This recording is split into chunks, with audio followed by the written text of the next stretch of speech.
Hey everyone, I'm going to do something unique for this week's episode, and with the summer gaming showcases fastly approaching, for the next 3 weeks I'll be doing a three-parter sharing my gaming journey.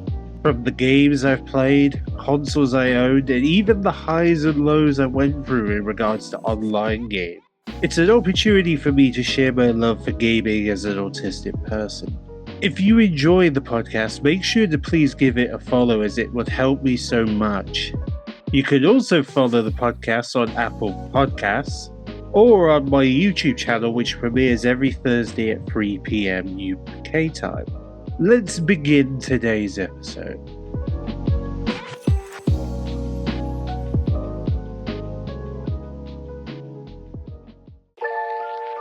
My gaming journey begins all the way back to the late 90s, the time when Sony introduced the very first PlayStation to the world.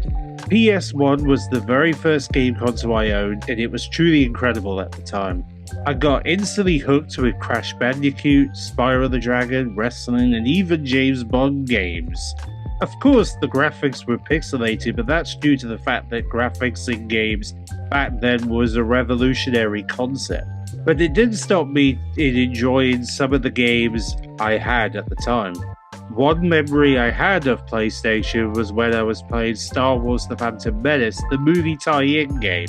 I was progressing through the game where all of a sudden I died at a spot where I had low health, but the game saved that point, which made it harder for me to continue unless I restarted the whole campaign.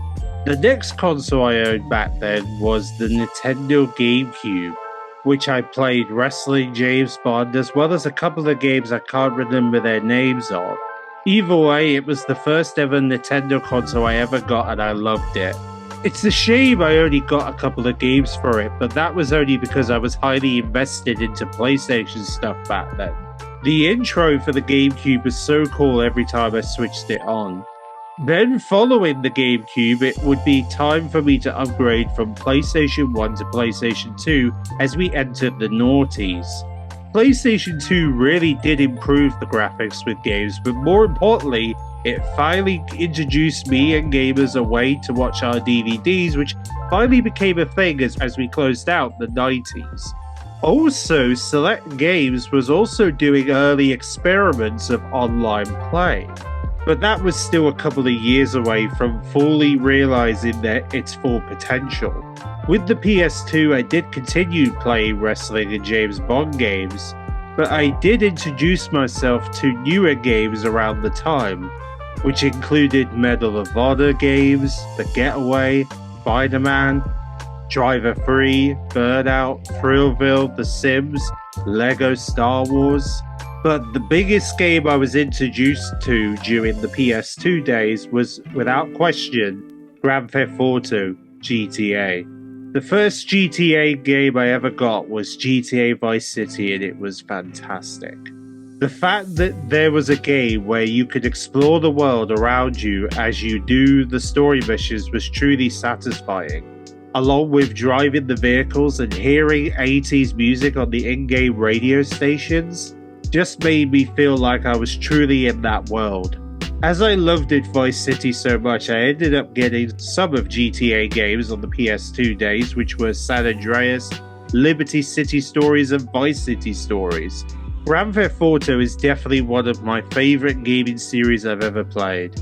I'm super excited for the upcoming GTA 6 arriving later this year and experiencing the online mode with my friends.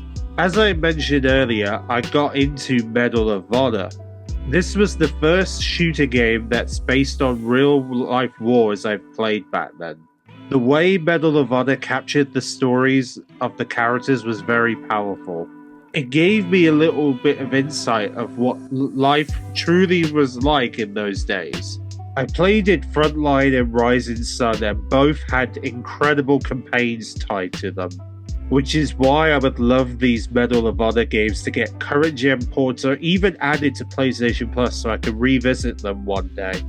And then there was Thrillville, a game where you can manage and build your very own theme park. It was the first of its kind back then. I truly enjoyed building my very own theme park and understanding how customers like and don't like about it.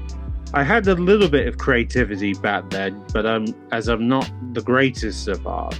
Next week, we will continue my gaming journey by discussing me attending my very first midnight launch for the PSP, my first day one game launches, as well as sharing my stories of what I played on PSP, Xbox, Xbox 360, and the PS3.